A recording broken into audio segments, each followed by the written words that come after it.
कक्षा +2 आर्ट्स हिंदी साहित्य। पाठ है कबीर। कबीर का छठा दोहा है। मूरख संग न कीजिए लोहा जल न तिराई।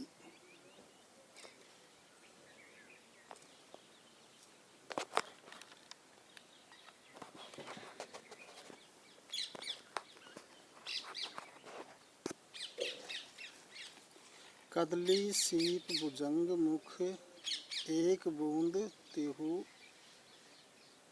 भाई। प्रसंग। प्रस्तुत दोहा हमारी पाठ्य पुस्तक सरयू में संकलित कवि कबीर जी द्वारा रचित दोहों से अवतरित है। इस दोहे में कबीर मूर्ख लोगों का साथ न करने का संदेश दे रही है।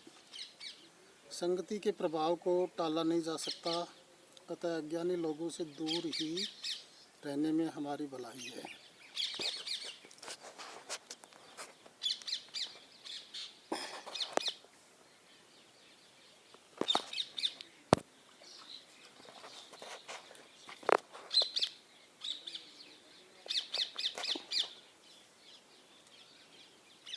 व्याख्या। कबीर जी कहते हैं कि संगति का प्रभाव पड़ना अनिवार्य है, अतः साधक या भक्त को उन लोगों से दूर रहना चाहिए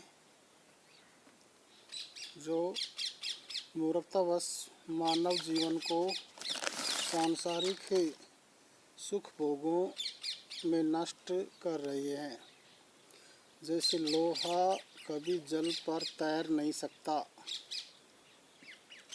उसी प्रकार अज्ञानियों को भी परमात्मा का भक्त नहीं बनाया जा सकता।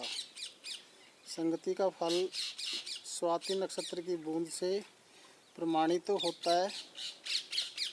जब वह केले पर पड़ती है तो कपूर बन जाता है। सीपी के मुंह में गिरने पर मोती बन जाती है और सांप के मुंह में गिरने पर वही बूंद प्राणघातक विष बन जाती है। विशेष पहला बिंदु, आत्मा और परमात्मा के संबंध को लौकिक प्रेम में ढालकर प्रेम और सुखदायी बताया है। कुसंगति से बचने तथा सत्संगति अपनाने पर बल दिया है। तीसरा है, उपदेशात्मक शैली प्रयुक्त हुई है। सदुक्कड़ी भाषा का प्रयोग हुआ है। दोहा छंद है। सातवां दोहा है। ये ऐसा संसार है जैसा सेमल फूल, दिन दस के व्यवहार को झूठे रंग न भूल। प्रसंग। प्रस्तुत दोहा हमारी पाठ्य पुस्तक सरयू में संकलित कवि कबीर जी द्वारा रचित दोहों से अवतरित है। इस दोहे में कवि ने संसार की असारता का परिचय कराते हुए उसके बाहरी आकर्षण में न पड़ने की चेतावनी दी है। व्याख्या। कबीर जी कहते हैं कि ये संसार सेमल के फूल की तरह से है। सेमल का फूल बाहर से बड़ा लुभावना होता है। उसके बाहरी रंग लाल रंग और रूप के कारण तोता उसे मधुर फल समझ बैठता है, किंतु पकने पर उसमें रुई जैसा नीरस पदार्थ निकलता है और तोता बेचारा निराश होकर उड़ जाता है। इसी प्रकार ये संसार भी मनुष्य को बड़ा सुखद और सुंदर प्रतीत होता है। कबीर जी कहते हैं कि 10 दिन के अत्यंत छोटे से मानव जीवन को सांसारिक सुखों में नष्ट मत करो। उसके बाहरी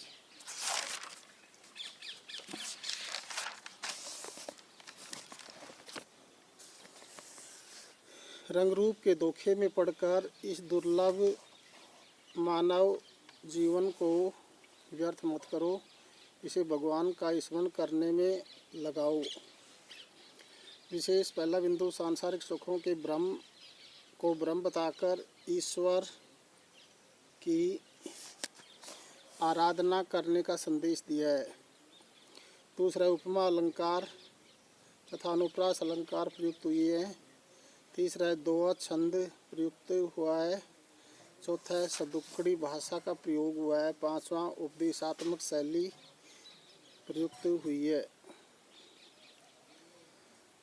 आठवां दोहा है मासी गुड़ में गड़ी रही सन्स रही लपटाए, ताली पीटे सिर धुने मीठे बोई माए। प्रसंग प्रस्तुत पद दोहा हमारी पाठ्यपुस्तक सरयू में संकलित कवि कबीर जी द्वारा रचित दोहों से अवतरित है। इस दोहे में कबीर जी अन्योक्ति के माध्यम से मधुर लगने वाले सांसारिक सुखों में न फंसने की सलाह दे रही है। व्याख्या। कबीर जी कहते हैं कि मक्खी मीठे गुड़ को पाने के लालच में गुड़ में चिपक जाती है और फिर वह निकल नहीं पाती। उसके पंखों के गुड़ चिपक जाने से वह उड़ नहीं पाती। वह अपने पैरों को रगड़ती है, सिर धुन कर पश्चाताप करती है, लेकिन मिठास के लोभ में फंस गई वह बेचारी उस जकड़ से कभी निकल नहीं पाती और वह गुड़ उसकी मृत्यु का कारण बन जाता है। सांसारिक सुखों की मिठास में जो मनुष्य एक बार फंस जाता है फिर वह कभी उससे मुक्त नहीं हो सकता।